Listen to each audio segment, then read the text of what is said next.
Sasagutin na ng PhilHealth ang wheelchair, salamin sa mata, walker at saklay ng ating pong mga senior citizen at PWDs. Nasa linya si Dr. Israel Pargas ng PhilHealth. Doc Ish, magandang umaga.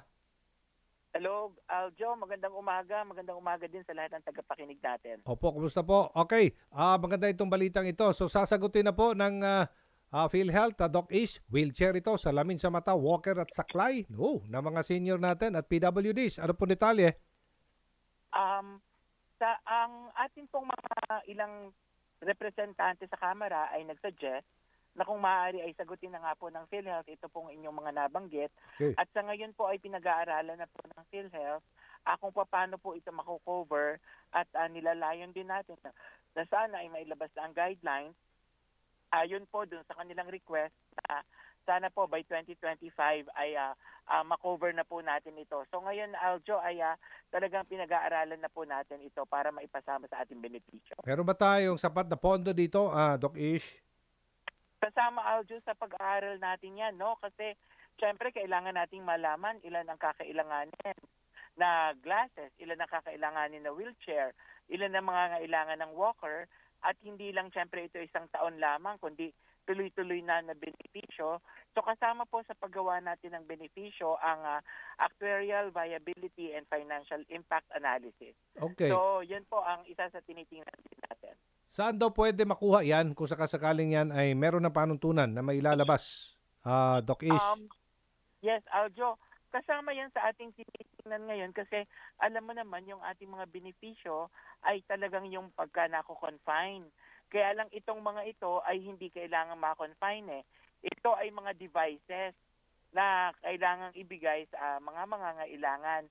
So tinitingnan natin kung paano mas magiging efficient at mas magiging madali para sa ating mga nangangailangang miyembro o pasyente.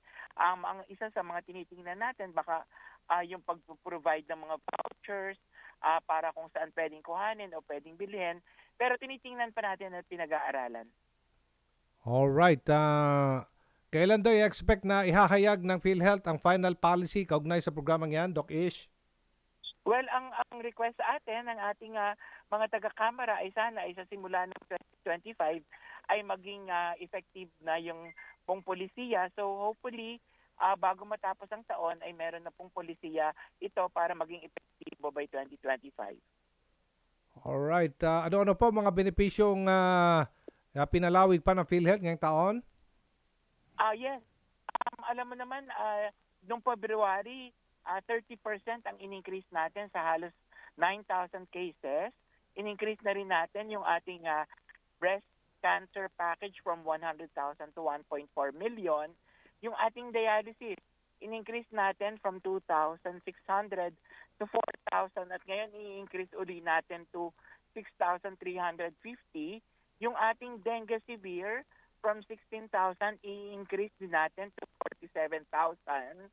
And alam mo naman po na ayon pong ating naglabas din tayo ng bagong benepisyo para sa severe acute malnutrition. And pinalawak din po natin ang benepisyo natin sa pneumonia na from 32,000, ngayon ay 90,000. Yung pong sa stroke, from 28,000 ay naging 76,000 na po. At bago matapos ang taon, ay nilalayan din natin na maipalabas na yung bagong benepisyo para po sa expanded benefit ng peritoneal dialysis, cataract, and chemotherapy. Okay. Maraming salamat sa inyong oras, Dr. Israel Ish Pargas ng PhilHealth. Good morning po, Doc. Thank you. Thank you, Aljo, and thank you sa pagkakataon. Good morning.